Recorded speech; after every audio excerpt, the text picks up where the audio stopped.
Welcome, one and all, to the inner circle. We're back again to talk about D&D. I'm just going to cut right to the chase. We're talking about D&D, the movie AJ's in love with. Uh, I'm not sure why I watched it. I wish I didn't. It was bad. It was very bad. So we're just going to cut right to it. AJ, why D&D? So a little backstory with this movie. It came out in the year 2000. It was released by New Line Cinema, which is the same production company that released Lord of the Rings a year later. Um, but essentially, the writer, director, and producer of this movie, Courtney Solomon, was a childhood fan and avid player of the game Dungeons and Dragons, which, for those of you who don't know, is a fantasy sort of Lord of the Rings esque tabletop role playing game where you assume the role of the character that you create and rolling dice, and that determines the outcome of your actions and all that jazz. So he was such a huge fan, he decided to get the rights, get together a budget, and just make this movie because no one else would. And while it's a very inspiring story, it's also unfortunate because this movie is one of those, it's so bad, it's good. I watched it for the first time back when my parents still had like Comcast cable, like on demand, and it was free on demand. I got my friends over to watch it, and we were all huge D&D players, and we could not believe what we were seeing. It was it was like a comedy riot. We couldn't stop laughing, and to this day, we still think it's funny. And I'm happy Okay. to have introduced you to what is considered to be the only D&D movie. Um, so I'm not sure I would be so positive sounding. Uh, while I was watching D&D, I had two thoughts in my head. One, how much did they pay Jeremy Irons to be in this movie? Uh, well, no, three thoughts, because the second thought was how much did they pay Marlon Wayans to be in this movie? Which, you know, okay, Jeremy Irons and Marlon Wayans are in this with a bunch of nobodies, and just I don't understand why it was made, how it was made, and why it's so cheap.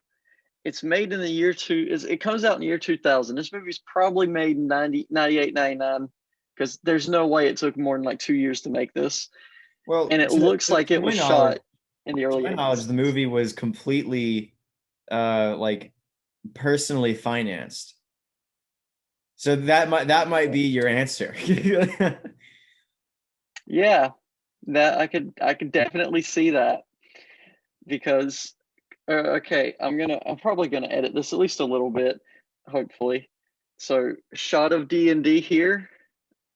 Okay, shot of another movie that came out in 2000 right here. There's a very clear difference. One of them does not look like it came out in the year 2000. And it doesn't feel like it either because the way the story flows and the way the script was written feels like an old 80s adventure movie, but to me in a stale way. Maybe to you it's in a more fun kind of way. Oh no, you're totally right. It's a 100% stale plot. But that's kind of what makes it so good fun to watch. Is just like they tried, but they obviously didn't know what they were doing. I think what makes it at least a little fun is Jeremy Irons playing his best Palpatine from the prequels, and Marlon Wayne's just being doing Marlon Wayne's goofy screaming. That's always fun. Well, let's like do a quick plot summary. It's essentially Jeremy Irons overacting to the nth degree, the most overacting I think I've ever seen in my entire life. Plays this character Profian, who is a evil wizard that wants to take over the kingdom, and our heroes are two thieves and a girl wizard, and they get ousted by Profian, and they have to go recover said MacGuffin before Prothean does, in order to make sure that he doesn't take over the kingdom. You know, really by the numbers adventure.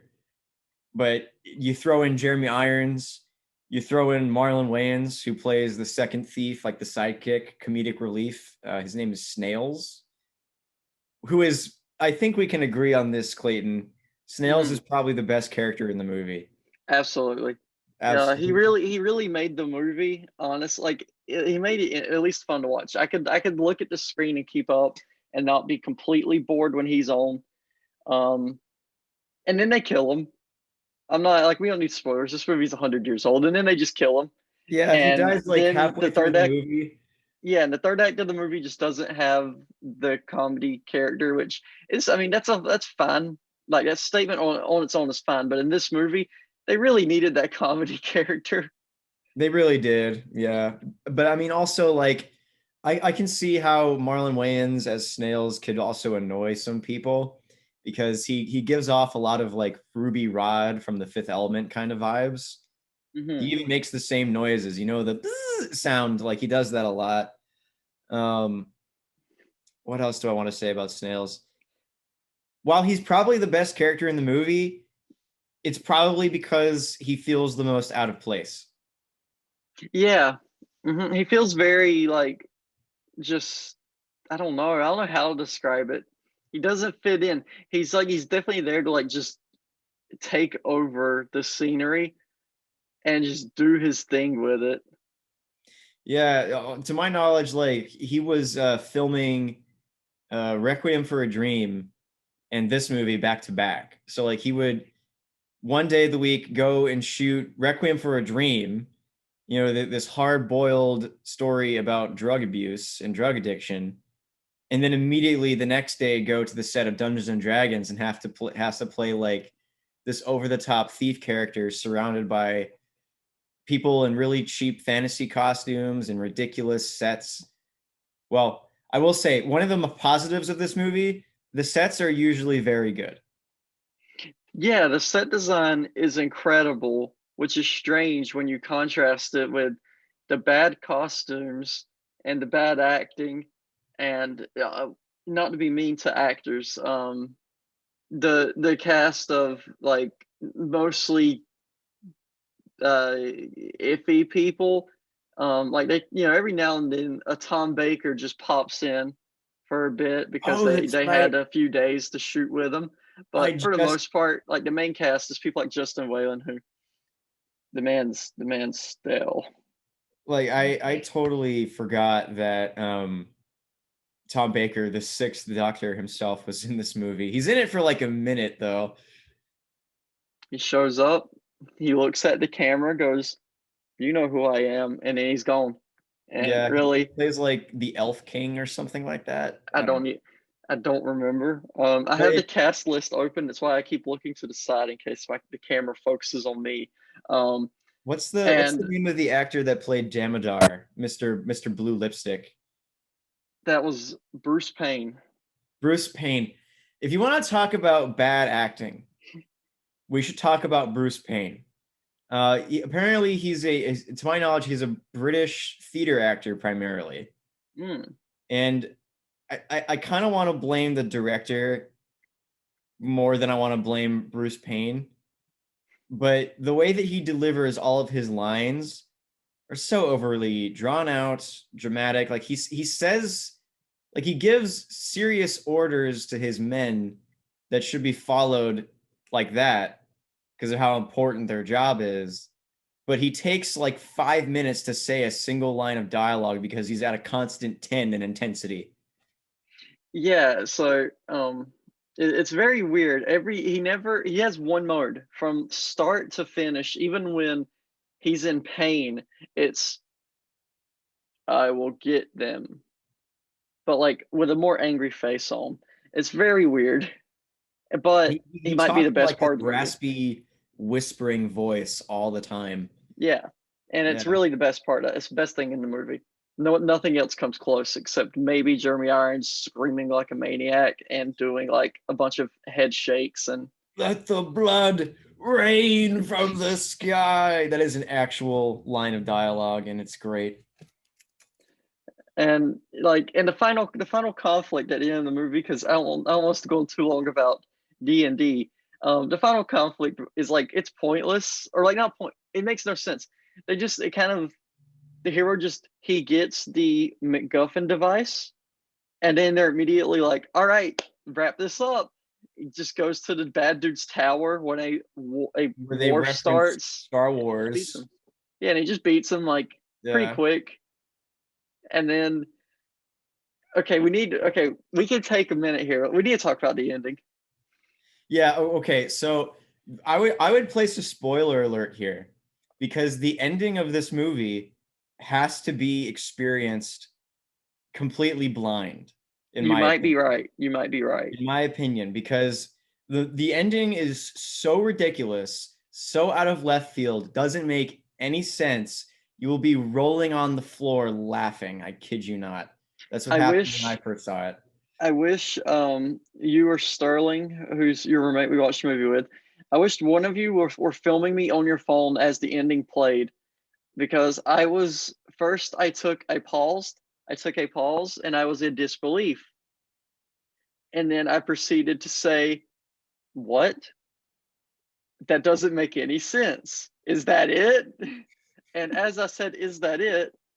the director's name pops up on screen as triumphant music's playing. So, run the spoiler here.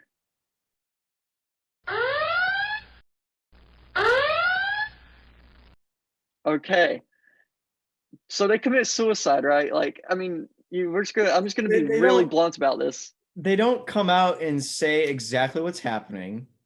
It's just that's how out of left field it is. But you can assume, based on what they're doing, then yes, they formed a suicide pact essentially. What happens is the main character recovers the MacGuffin, which is like this red gem that has the power to control an army of red dragons.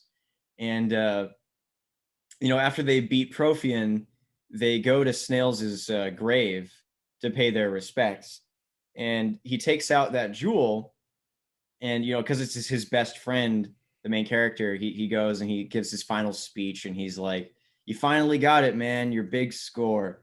And then out of nowhere, the gem starts glowing, and all of the main party, the main characters, all together are watching this Which happen. none of which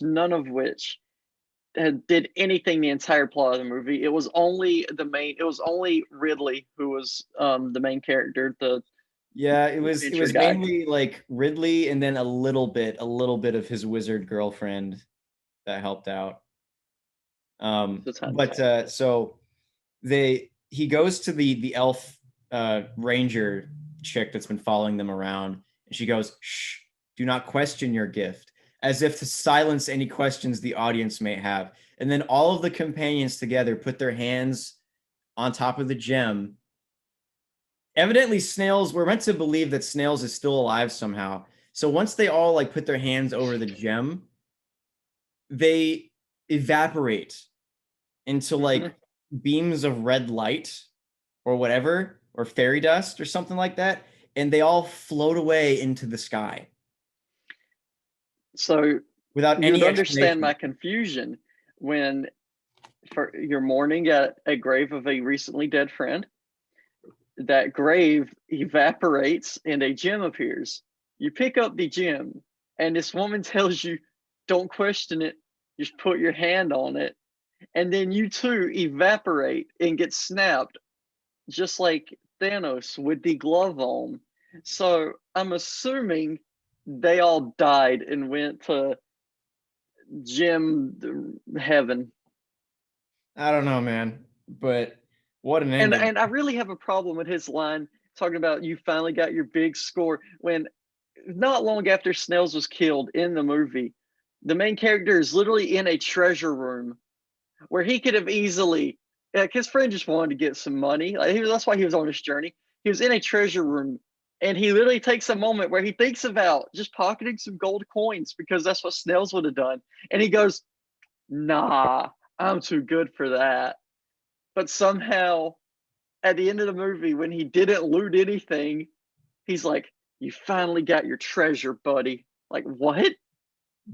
He's Well, not a Viking. Death isn't his ultimate treasure. also like he's telling Snails that like he has to get going soon or else he's gonna miss his knighting ceremony. Yeah, that too. Okay, so he obviously was taken in by the kingdom as a hero, which rightfully so, based off of what happened in the plot. But yeah, so he doesn't get knighted by the kingdom, and he doesn't end up with the hot wizard girl because he dies. He puts his hand on a magic rock and he evaporates. Yeah, yeah. It's not a good ending by any means, but it's funny as all hell. Like, good lord. Um, oh, also another thing that I want to mention, being that this is a Dungeons and Dragons movie, it has very little to do with the established lore of Dungeons and Dragons. You see, yes, you see dragons, which are CGI like PS2 graphics. They look awful. And then two, you see another terrible CGI monster, the Beholder, which if you're a D&D player, you know is like the floating Cyclops head thing with all the eye stalks coming out of it. But that's it. There's literally like two references to D&D in the entire movie. It's someone he had the money, he bought the licensing rights to the name, and he turned his homebrew game into a film. And it's Exactly. very clear. Yeah, yeah. Um, So I kind of hate this movie. If I was gonna rate it out of like a 10 scale, I'd probably give it like a 2.